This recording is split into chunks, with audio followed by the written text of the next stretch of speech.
Hello, everyone. My name is Lynn Weaver. I'm the Executive Director of the Independent Auction Group, and we're here with our second session of IAG Insights.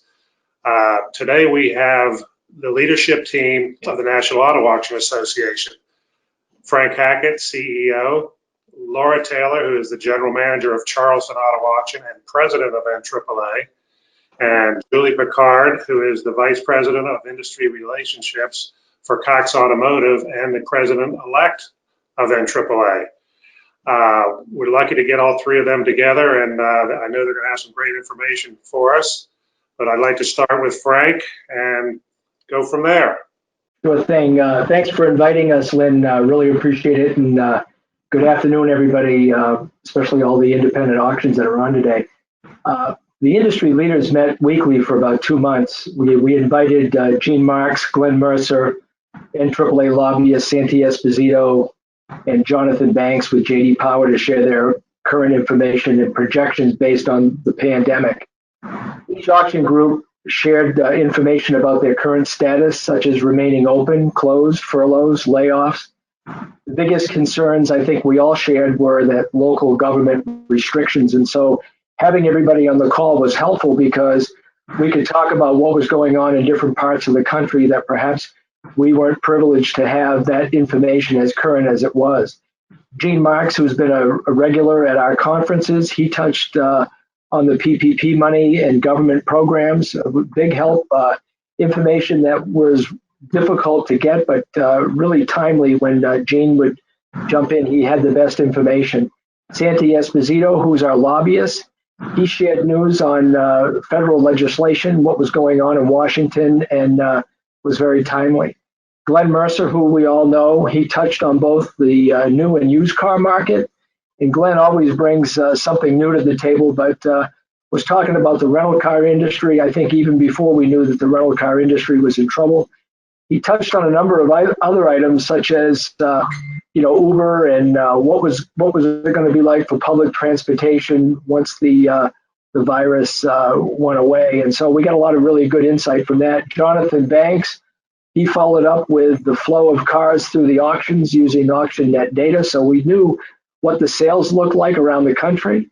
And then also we talked about whether or not we needed to continue to meet, and we agreed that should we go into phase 2 of the pandemic, that we would start meeting again every other week. So what came out of those meetings was the need for a COVID-19 playbook. And as you know, we published that playbook and distributed it to all of the auctions in the country. And there's always something good that comes out of something bad. And I think it was the joint effort to be able to put that playbook together. Thank you, Frank.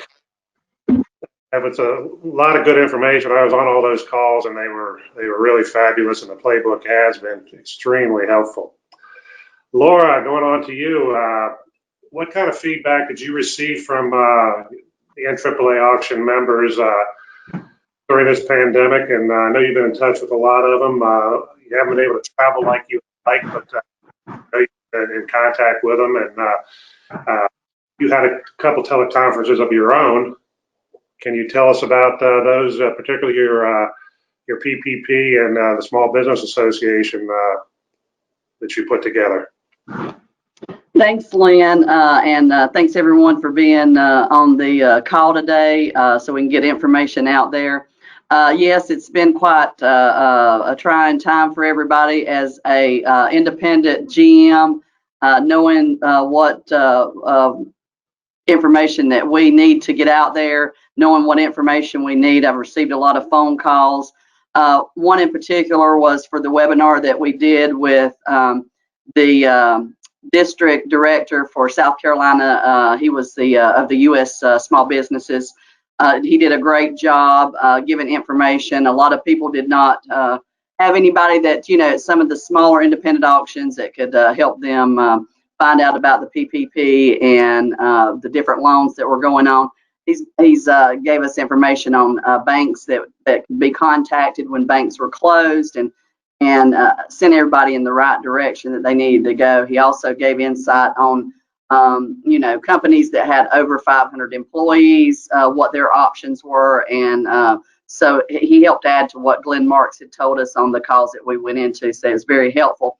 He's also been stayed in contact with us and actually just sent out some information on the Forgiveness Act that came along with the CARES Act that everybody was trying to participate in. So that starts August the 10th. So we'll also get that information out there. But definitely had a lot of calls after that.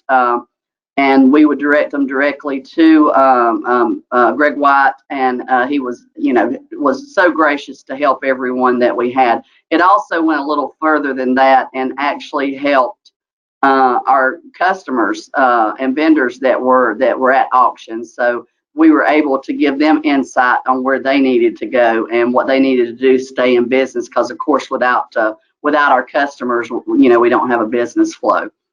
We are definitely in the future going to have more of that as different stimulus packages start to arise and all. Yeah, that was extremely helpful information that you put together for everyone, and I know everybody really appreciates it. So thank you very much, Laura. And while I've got this opportunity just to break it up, I just want to say I'm so proud of the independent auctions and everything that I've heard, and Manheims and Odessa's. Everybody's done a great job, but we've shown that everybody's strong through all of this, and we've all been able to react, and very proud of that. Very proud to be a part of this industry and the president. Could you tell us a little bit about the NAAA website and the information that's out there for the IAG members? Yes, so Frank and Trish and everybody have done a great job at NAAA. If you go on the website, it's all step by step. Everything is listed for the direct links, for the information that we have from the webinars to the PPP to the safety that we've covered to the playbook that's came out. So any information that you need there, and of course they're always available. I know they love answering anybody's calls and questions, and I also do. So thanks, Lynn. Very good. A wealth of information. The team have done a great job with that. Next, I'd like to move on to Julie. And Julie, we know we've had a strange year so far, and most of the meetings and conventions have been canceled. Some are trying to go into a digital format, but and virtual type conferences. But I wanted to ask you walk us through the decision to cancel the NAAA convention, but probably more importantly, what you are thinking about and going into the future. What are we going to do next year for meetings and conventions? Hi, Lynn. Thank you very much, and thank you to the IAG group for joining us today. I just want to say I hope you're all safe and healthy, and wanted to let you know how personally disappointed I was this year that Laura and I weren't able to travel with Frank and team to get out and visit your locations. It's something I've really wanted to do. The independents are such an integral part of what we do every day in this industry. I was really looking forward to that. So hopefully 2021 we'll be able to get out and see you. As far as the convention goes, it was with a heavy heart. It was lots of discussion. It was not an easy decision, but it was definitely the right decision. And we see it more and more every day. Conferences are being canceled across the country, not only in our industry, but in most industries. And even this week, hearing that CES is already canceled for January of 2021. So it was with a heavy heart. Selfishly, probably for me, I was really looking forward to this convention in 2020. I've enjoyed every convention. I've been going to conventions for many years, 3 decades actually. And the fact that this one was been canceled was disheartening, but the right decision. And hopefully we'll all be together again in spring or next fall. Great. That sounds very good. Thank you. While I have you, Julie, can you kind of look into your crystal ball and look out ahead about months and tell us what January of 2021 might look like once we get this behind us? Yeah, I hope it's January 2021, Lynn. Look, I think, to Laura's point earlier, this industry, auto auctions in general, just have been so resilient and through this entire thing, the COVID-19, and I too could not be prouder to be part of this industry. I think it's going to look a lot different, Lynn, and we already see that happening right now. But different's good. I mean, you see with independents, they're moving forward in a traditional sense, which is great. You see Odessa and Manheim going a little different direction, focusing a lot more on digital. I think at the end of the day, if we can all agree to disagree, but we're all necessary, right? So we can do it the best way that we know how, and the way that we want, and the way that our clients want, most importantly. So I think as we navigate through this, it's going to be just so important for us to continue to listen to our clients and how they want to do business. So it's going to keep changing. I don't think there's a one set answer yet, or one way of doing business yet, or truthfully a new norm, I guess I would say, for how the auto auctions are going to run. Laura, can you tackle that well and tell us what your crystal ball says? And I have one right behind me, so I'm bringing it out quite often. It missed this year, though. I was dead wrong on this year for sure. I agree with what Julie says. The whole industry has been very resilient. I think even though a lot of the independent auctions are doing traditionals, I think that we have absolutely got on board with digital sales, and we've been able to adapt quite well with what resources we've had. So I think everybody's done a great job. I do think that it's going to cause business to come back to the independent auctions, that maybe some of it we had lost just because of some of the adaptations that we've had to do, and people that, our customers that choose that. Manheim and Odessa, of course, have always done a fabulous job at innovation and taking care of what needs to be done in the industry, and a lot of us rely on them through their online sales through OVE and open lane options. So I see that the sales are still going to stay strong. I've never seen anything quite like what's going on right now, and I've been in this industry for 3 decades too. I guess Julie and I look really good for starting at 10 years old, but I've never seen any conversion rates quite like this. I'm very impressed with it. I look forward to continuance of this, to be honest with you, especially with at the end of this month, finding out about stimulus packages coming out. We said for a long time we didn't have tax time for many years. We still played that role like we did, but this is definitely a tax time that we've not ever seen. So I'm glad. I know the independents are glad to see that also. Yeah, it really is. It's been amazing, and I don't know how long these times can last, but let's hope they keep rolling.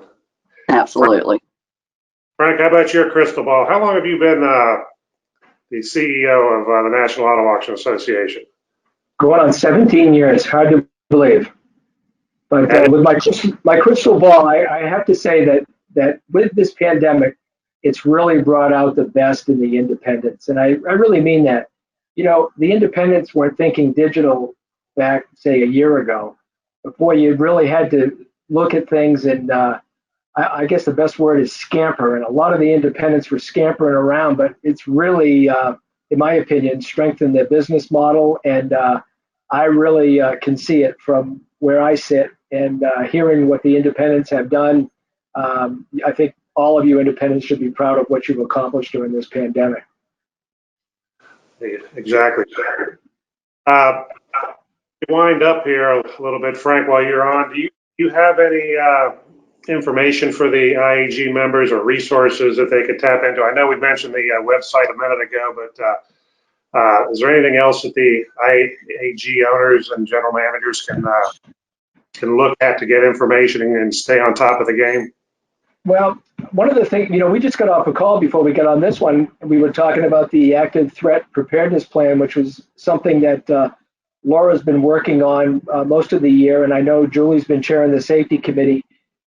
We hope to release something in the next couple of weeks and do a webinar on active threat preparedness. And there's another example of, during these challenging times, we're still business as usual. So I would say that that's something that the independents should be looking for, because it's something that will really help them, keep their auction safe, and as well as their clients and any guests that come into the auction. So we're still moving ahead.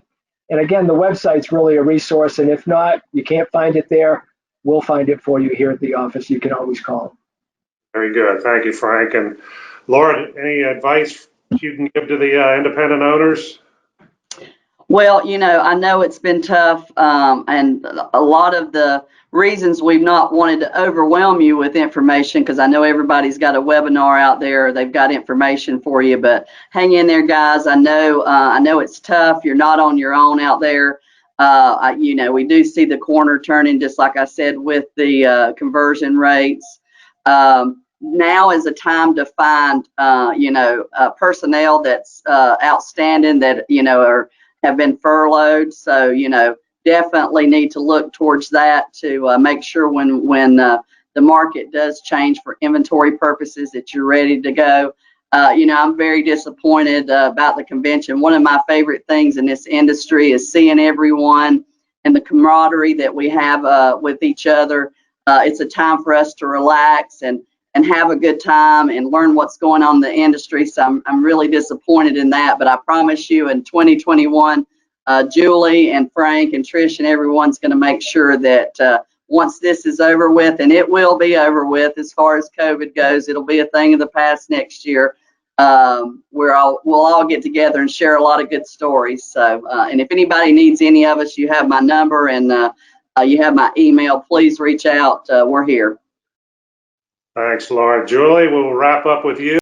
Thanks, Lynn. Yeah, I just want to, in closing, say that I could not be prouder to be part of the industry, and I am so proud of the independents and how they've been able to react and so quickly get on board with digital through COVID-19. It's been a challenge for all of us in so many ways, but we are a resilient industry and we will make it through for sure.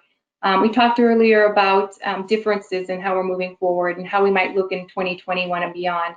And the fact that we may look different, all of us, as far as how we show up and do business. One thing that we can all be the same on, and should be all on the same platform with, is the safety. I mean, it's something that we definitely need to keep top of mind every day, and making sure that our clients and our employees and our vendors are safe. And it is a controllable that we definitely can stay focused on, making sure that we're maniacal and surgical about how we allow our clients enter the auctions again. So the second thing I think is top of mind for everybody is definitely the economy and how this is going to look long term. Obviously, none of us know that and don't have a crystal ball, but I would just say we all just need to keep fighting the fight, doing what we're doing, and together as an industry, an auto auction industry, we will win this fight. So thank you very much for your time, Lynn, and thank you very much for your time, IAG. Thank you, Julie. One final question for you, Laura. Can you tell us a little bit about the plans for 2021 and meetings and conventions? I think there's some things on the table already. Yes, so with the cancellation of the convention in October, with Julie's transition into the presidency, we're going to do that webinar style. Hopefully we'll be able to film some of that and share that with the industry. We're still working through that. Chicago, of course, 2021. And let's not forget about CAR in March of next year. Hopefully everything will be up and going, and we'll be able to see everybody's smiling faces in person then. And we'll have information out on soon on what we've got booked. It's going to be a lot of information then, and of course a lot of well relief getting together in 2021. Thanks, Lynn. Thank you. Well, I'd like to thank all three of you for your time. This has been fantastic. It's a great meeting. I know our members can't wait to see your smiling faces, because it's been a long time, and we will get this out to them, and we'll put some contact information at the end of this so that if they need or want to get a hold of you, they can. And we appreciate all you've done and all your comments today. So thank you to the leadership team of NAAA.